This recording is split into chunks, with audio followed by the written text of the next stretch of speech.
Alhamdulillah wassalatu wassalam ala Rasulillah wa ala alihi wa ashabihi ajma'in. Amma ba'd. Assalamualaikum warahmatullahi ta'ala wabarakatuh.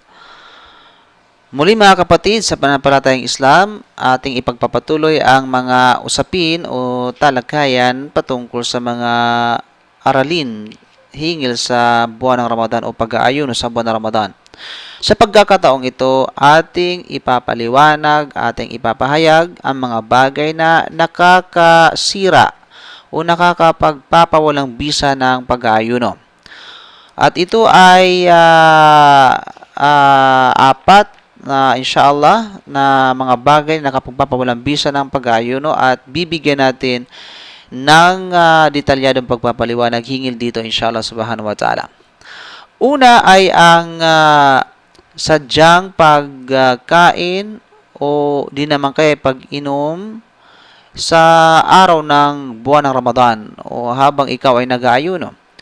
Ito ay bagay na kung saan ay sinabi ng Allah subhanahu wa ta'ala sa banal na Quran, ba'da a'udhu billahi minasyaitanir rajim, wa kulu washrabu hatta yatabayyana lakumul khaytul abyadu minal khaytil aswadi minal fajr. At kumain kayo at uminom kayo hanggang sa naging malinaw para sa inyo ang pagsikat ng liwanag ng Fajar o araw ng Fajar at gayon din sa tinatawag na mula sa pagkadiliman mula sa tinatawag na Fajar. So dito sinasabi ng Allah subhanahu wa ta'ala na tayo ay kumain at uminom hanggang sa magkaroon ng liwanag para sa pagsikat ng Fajar. So, hanggang pag ito ay sumikat, ay kinakailangan ay kumplituhin natin ang ating pag-aayuno. So, ibig sabihin dito, kapag isinasagawa mo ang pagkain at pag-inom habang ikaw ay nag-aayuno sa araw ng pag-aayuno, nang sinasadya, tunay na ito ay nakapagpapawalang bisa. Papaano yung mga nagtatrabaho sabihin natin sa disyerto o may mga matinding trabaho? Sila ba ay mayroong excuse o exempted ba sila sa pag-aayuno? Halimbawa na lamang yung mga natatrabaho sa mga bakeries o di naman kay nakakapagod at nakamamatay na mga trabaho o kinakailangang trabaho. Sila ay hindi exempted. Sila ay hindi libre mula sa pag-aayuno. Sa kadahilanan, sila ay obligatory ang pag-aayuno sa kanila na katulad ng ibang tao. So, walang kadahilanan na sila na pigilan nila ang pag-aayuno. Ngunit kapag dumating sa pagkakataon na habang sila nag-aayuno at talagang nahirapan, halos nahihimatay na siya at hindi kaya ng kanyang katawan na ipagpatuloy ang pag-aayuno, maaari niya itong ihinto ang pag-aayuno at palitan niya pagkatapos ng Ramadan o bayaran niya ay yaong nasisira niya pag-aayuno sa pagkatapos ng buwan ng Ramadan.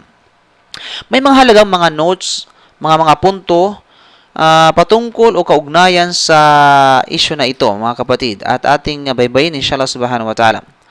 Sino man ang uminom o di naman kaya'y ay kumain na hindi sinasadya, ang kanya pag-aayuno ay katanggap-tanggap at ito ay tama. Ngunit, kinakailangan na sa kanya na hinto niya yung sabi nating consumption, mga pag-iisip kapag naalala niya ito. Ano ba ang aking pag-aayuno ba? Ikatanggap-tanggap ba? Nakainom ako, nakakain ako ngunit hindi ko sinasadya. Katanggap-tanggap ba yung pag-aayuno? So, kailangan pigilan ito. Huwag niyo nang isipin yan sapagkat yan ay bulong lamang ng syaitan. Sa kadahilanan, ayon sa Sharia, ito ay katanggap-tanggap. Sa kadahilanan, ito ay ginawa mo o nagawa mo na hindi mo sinasadya. Batay sa hadith na sinabi ni Propeta Muhammad sallallahu alaihi wasallam na kanyang sinabi, "Man nasiya wa huwa sha'im fa akala aw shariba falyatimmu sawmahu fa innama at'amahu Allah wa saqa." Sino man ang nakalimot at siya ay nag-aayuno at pagkatapos kumain siya at uminom siya, ay kumpletuhin niya ang kanyang pag-aayuno. Ibig sabihin, hindi walang palya, ibig sabihin, katanggap-tanggap. Kumpletuhin niya ang kanyang pag-aayuno sa kadahilanan siya ay pinakain at pinainom ng Allah subhanahu wa ta'ala. At yan ay piling-pili lamang sa mga kapatid natin nag-aayuno ang binigyan ng pabor ng Allah subhanahu wa ta'ala. Kabilang sa mga punto sa usaping ito Ang pag-aayuno ay napapawalang bisa ng anumang bagay na aabot sa kanyang lalamunan mula sa kanyang bibig, mula sa kanyang tinatawag na bibig, o di naman kaya mula sa kanyang ilong, na nagsisilbing kahulugan sa anumang bagay nito na ito ay pagkain o inumin o anumang klase, anumang uri ng pagkain o inumin na dumadaan sa bibig o di naman kaya dumadaan sa ilong na umaabot hanggang sa lalamunan, hanggang sa kanyang sikmura. Lahat ng mga bagay na ito ay nakapagpapawalang bisa ng pag-aayuno. Kabilang narito yung tinatawag na, sabihin natin na intravenous injection of nutrients. So ito ay malimit na nangyayari sa mga hospital, sa mga saydaliya, sa mga clinic at iba pa. Katulad na lamang ng tinatawag na, sabihin natin, injection na intravenous, okay, of nutrients, na ito ay nagsisilbing pagkain at inumin, at the same time inumin sa isang pasyente o sa isang tao. Ngunit kung ito naman ay curative injection na katulad na lamang ng penicillin injection o katulad nito, ay hindi nakapagpapawalang bisa ng pag-aayuno sa kadahilanan ito ay hindi ibinilang na mula sa mga pagkain o di naman kay inumin o hindi nanggagaling mula sa mga ito na anumang pagkain o inumin. Hindi nagsisilbing pagkain o hindi nagsisilbing tinatawag na inumin. So, ito ay hindi nakapagpapawalang bisa ng pag-aayuno. So, maaring gawin ng isang nag-aayuno sa araw ng pag-aayuno. Kabilang sa punto nito mga kapatid, ay may mga bagay na kung saan ay katulad na lamang ng inhalers o di naman kay sa other medical variants, okay, for the asthmatics, sa mga may asthma na kinakailangan niya, meron silang particular na medisina na sabihin natin na inhaler, okay? So, na nangangailangan ng special condition na kung saan ay hindi nakapagpapawalang bisa ng pag-aayuno. At kabilang sa mga punto ay ang paggamit din ng tinatawag na eyeliner o di naman kaya eye drops o di naman kaya ear drops o mga varyante katulad nito ay hindi nakapagpapawalang bisa ng pag-aayuno. Sa kadahilanan, walang tayo makitang evidence na nagpapatunay at nagtatatag na ang pag-aayuno ay napapawalang bisa ng mga ito. At gayon din ang tinatawag na sabihin natin ng kadahilanan na ang mata at ang tainga ay hindi nagsisilbing daluyan o sabihin natin ay daanan ng pagkain at saka inumin. At ito ay applicable sa tinatawag na tainga at sabihin natin na at ganyan sa tinatawag na nose drops. Maliban na lamang sa tinatawag na ilong, na sabihin natin nose drops, ay mayroong pag-iingat. Mayroong pag-iingat papatungkol sa tinatawag na nose drops. Sa kadahilanan ay ang paghigpit na nakasaad sa hadith ni Propeta Sallam na kanyang sinabi na balighu al-istinshaqi illa an takuna saiman.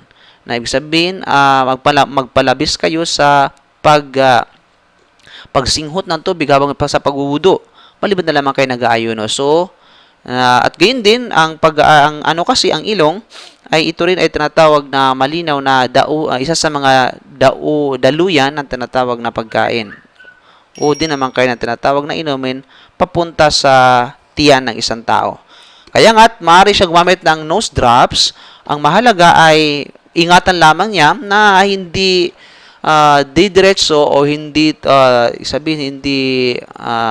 lalagpas sa sabi nating throat sa lalamunan ng isang tao.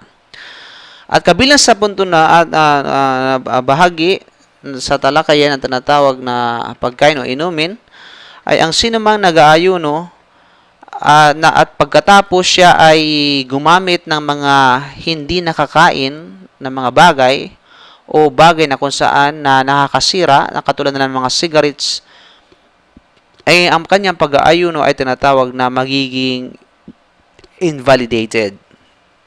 Sa kadahilanan, ito ang ginagamit ito sa ginagamit ng mga bagay na ito sa parte ng katawan na pinaggagamitan ng pagkain at sa kainumin.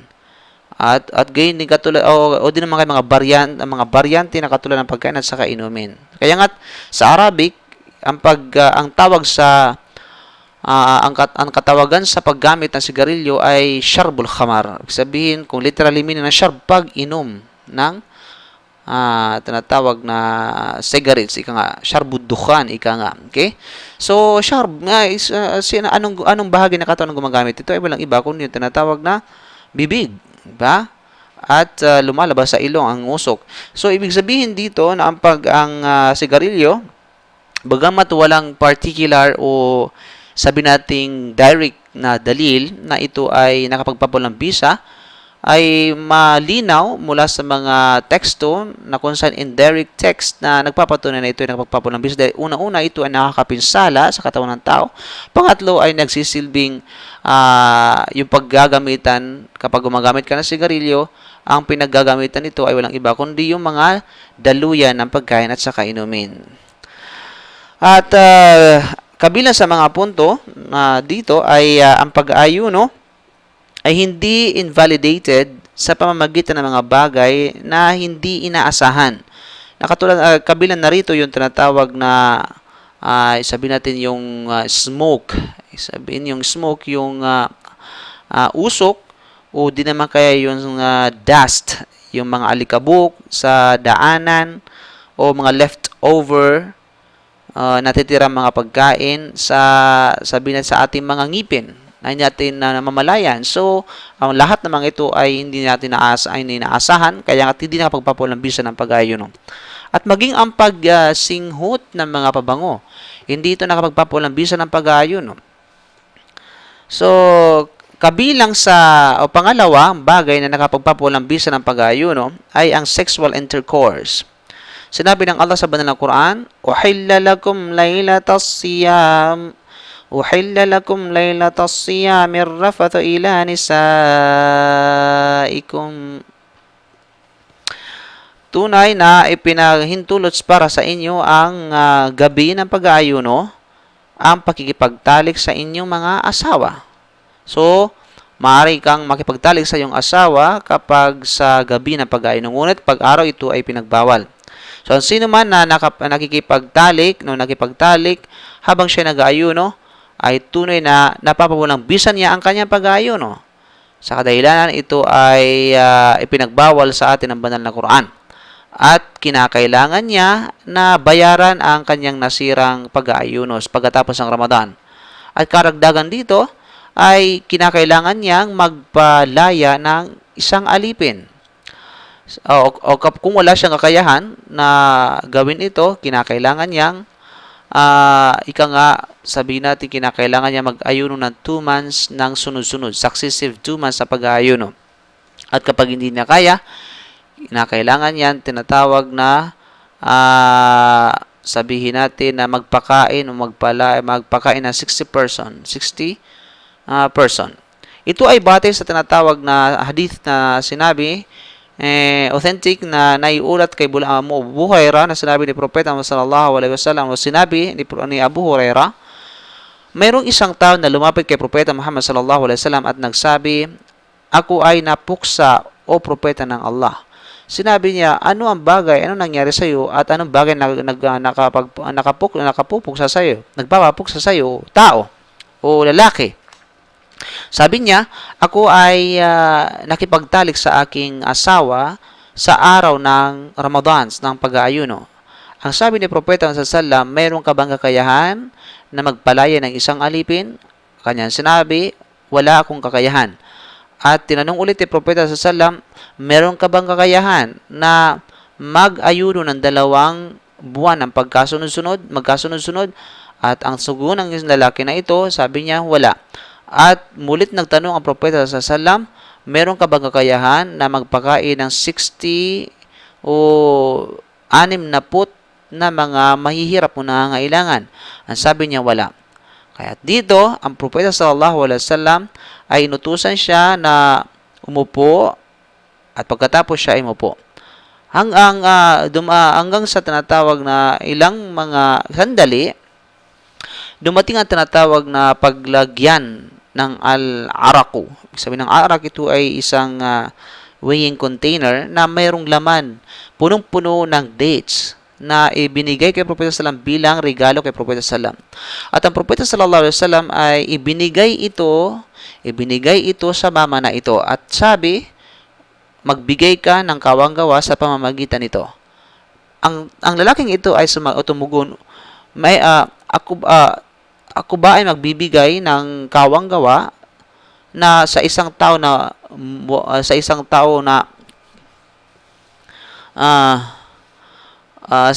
mahirap, na samantalang wala nang pinakamahirap pa sa akin at sa aking pamilya. Kaya dito ang Propeta Sallallahu Alaihi Wasallam ay humalakhak ang Propeta Sallallahu Alaihi Wasallam.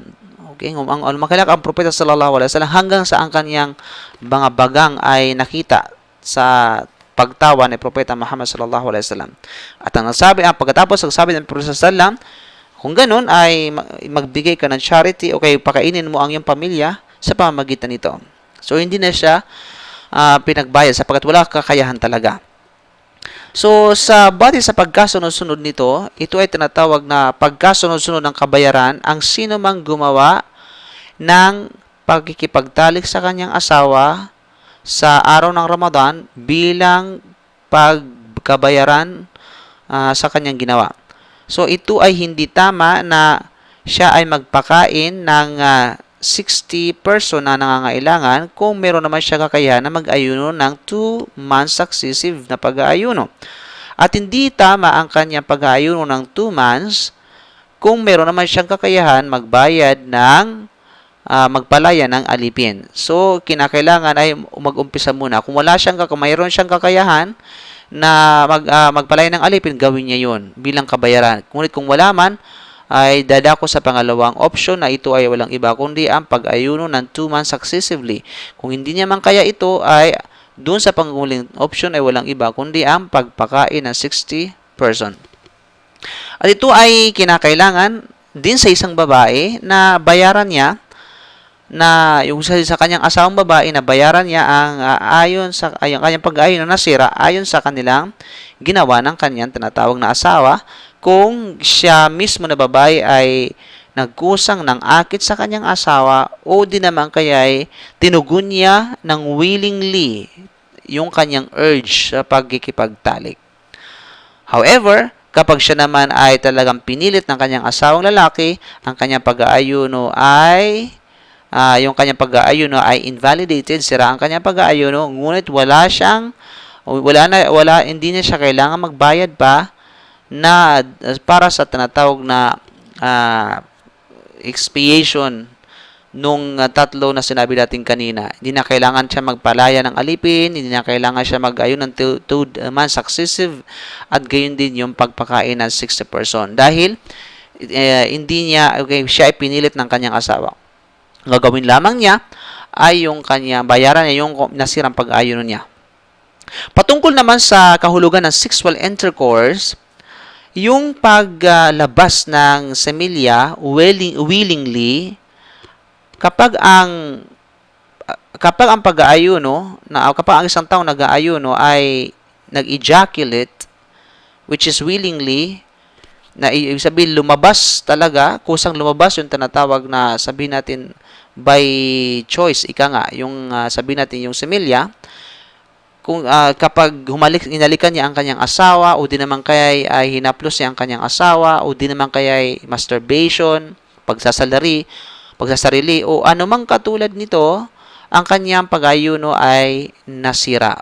Nasira ang kanyang pag-ayuno sa kadahilanan yung desire, pagnanasa na kumukontra sa pagsagawa ng pag-aayuno ay dito ay naisa katuparan at kinakailangan niyang ibayaran yung nasirang tinatawag na sabihin natin na pag-aayuno dahil sa ginawa niya, ngunit walang kafara o expiation.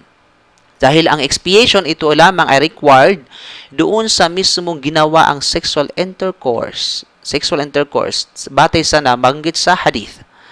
At kabilang sa punto na ito ay kapag ang isang lalaki o ang sawang lalaki ay masuyong niyakap niya ang kanyang asawa o di naman kay hinaplos niya ang kanyang asawa o di naman kay siya ay nag-isip at pagkatapos ay merong lumabas na madhi, hindi mani, hindi semelya, bagkus madhi. Iyon ang madhi, ito yung pre-seminal fluid. Yung kanyang pag-ayuno ay valid. Yung kanyang pag-ayuno ay katanggap-tanggap at tama sa kadahilan ng walang teksto sa Quran o sa hadith na nagpapatunay na ang pag-ayuno ay napapapulang bisa ng madhi. At ang nag-aayunong gayon din at nag-aagat gayon din ang isang taong nag-aayuno kapag siya ay nakatulog at mayroong siyang wet dream o di naman kaya ay lumabas ito without desire, walang pagnanasa dahil sa sakit o karamdaman ay hindi nakapapawalang bisa ng pag-aayuno sa kadahilan ng hindi ito kagustuhan niya na ilabas ika nga. At gayon din sa isang tao na kung saan o sa isang nag-aayuno na sa isang tao na nakagising at pagkatapos siya ay tinatawag na junub. Okay? Ang junub is a ritual impurity tungkol sa sexual discharge na bilang bunga ng intercourse o di naman kay wet dream bago mag-fajar, ang kanya pag-aayuno ay valid, katanggap-tanggap. Ang kanya lamang gagawin ay magsagawa ng gusol bago magsagawa ng subo salatul fajar. Data ito sa tinatawag na authenticate na na-narrate ni Aisha radhiyallahu an na sa oras ng Allah subhanahu wa ta'ala ay na ang propeta sallallahu alaihi wasallam ay nagising mula sa tinatawag na sa kanyang pagkatulog sa fajar, nasa state of janaba siya pagkatapos ang kanyang pagkipagtalik sa kanyang mga asawa, ay ang kanyang ginagawa ay siya ay naghugas o naliligo, and then after that siya ay nag-aayuno. Pangatlong nakapagpapulang bisa ng pag-aayuno ay walang iba kundi yung intentional vomiting, yung sinasadyang pagsuka. At ang pagsuka, ito yung paglabas mula anumang bagay mula sa iyong sikmura o mula sa iyong tiyan na anumang pagkain o inumin voluntarily, na ito ay talagang sinadya mo at sa pamamagitan ng tinatawag na bibig. Okay? So, however, kapag hindi niya ito sinasadya, yung sabi natin yung pag-vomit o pagsuka, ay ito lamang ay lumalabas na siya involuntarily, yung kanyang pag-aayuno ay katanggap-tanggap. Ito ay batay sa hadith ng Prophet sallallahu alaihi wasallam, man dhara'ahu al-qay fala qada alayhi wa man istasqa fa alayhi al-qada. Sino man ang sumuka na kung saan ay involuntarily, hindi niya sinasadyang pagsuka, ang kanyang pag-aayuno ay sabihin ay katanggap-tanggap at hindi niya kailangan magkada, bayaran yun. Ngunit ang sino man na sinadya niya ang pagsuka ay kinakailangan niyang bayaran yaong kanyang pag-aayuno. Panghuli na nakapagpapulang bisa ng pag-aayuno ay walang iba kundi ang paglabas ng dugo na mula sa menstruation ng babae o di naman kay nifas o postnatal bleeding sa mga nagdadalang tao, ika nga sa mga nanganganak. Kapag ang babae ay nakakita ng dugo na ang dugo na ito ay bahagi ng kanyang menstruation o di naman kaya ay nifas o postnatal bleeding, maging sa pinakahuling segundo o minuto bago mag-iftar, ang kanyang pag-aayuno ay hindi nakatanggap-tanggap. Sira na kanyang pag-aayuno. Kinakailangan niya itong bayaran at palitan pagkatapos ng buwan ng Ramadan. At may mga benefits patungkol sa issue na ito, mga kapatid, ating tunghayan. Ang mga patungkol sa natawag na hijama o sabihin nating blood cupping. Okay, hijama. Majority sa mga scholar, katulad na lamang ng ni Abu Hanifa at Imam Shafi'iyya, mga Shafi'iyya at gayon din ng mga Malikiyya, majority sa mga scholar na ang kanilang pananaw na ang hijama o blood cupping ay hindi nakapagpapawalang bisa ng pag-aayuno. Dahil ang propeta sallallahu alaihi wasallam ay siya ay naghijama, ika nga ihtajama, ihtajama Rasul sallallahu alaihi wasallam wa huwa muhrim wa ihtajama wa huwa saim. Si Prophet sallallahu ay gumawa ng hijama habang siya ay nakasuot ng ihram at gumawa din siya ng hijama habang siya ay tinatawag na nag-aayuno. So ito ay authentic hadith. At gayon din sa authority ni Abi Sa'id al-Khudri radiyallahu anhu na sinabi niya ng Propeta sallallahu alaihi wasallam ay hindi niya pinapapulang bisa ang paghalik sa kaniyang mga asawa at gayon din yung hijama sa mga nag-aayuno. Ngunit sa pananaw ni Imam Ahmad rahimahullah, batay sa kanyang madhab, ang hijama ay ito ay nakapagpapulang bisa ng pag-aayuno. Batay sa sinabi sa hadith ng Prophet sallam na after al-hajimu wal mahjum. Ibig sabihin, napapawalang bisa ang pag-ayuno ng sino mang naghajim, ibig sabihin yung gumagawa ng blood cupping at saka yung kinapingan, yung kinuha ng dugo. So, batay sa mga muhaddithun at mga ibang mga scholar, pinapaliwanag ng hadith na ito, although it is authentic hadith, ngunit ito ay mansukh. Ibig sabihin, abrogated doon sa mga naunang hadith na binanggit natin kanina, na ang Prophet sallallahu alaihi wasallam ay siya ay naghijama habang siya ay nag-aayuno. Ngunit, anong pinakamainam na gawin para sa ganun ay safe tayo mula sa mga iba't ibang pananaw ng mga scholar?